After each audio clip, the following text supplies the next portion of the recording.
আগে 6 বছর ধরে আরিজাত্তক সিও অফিস কলকাতাকে তৃণমূলের শাখা সংগঠনে পরিণত করেছিলেন।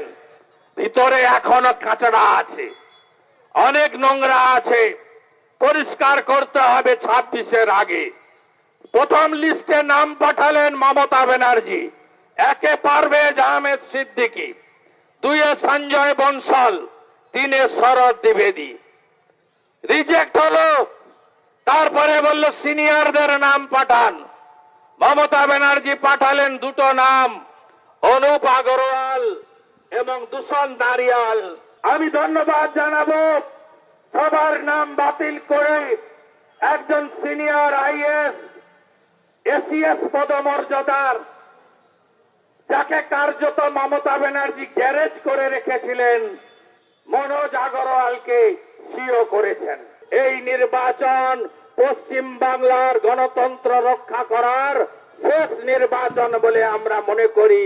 ডু অর ডাই হবে গণতন্ত্র আমরা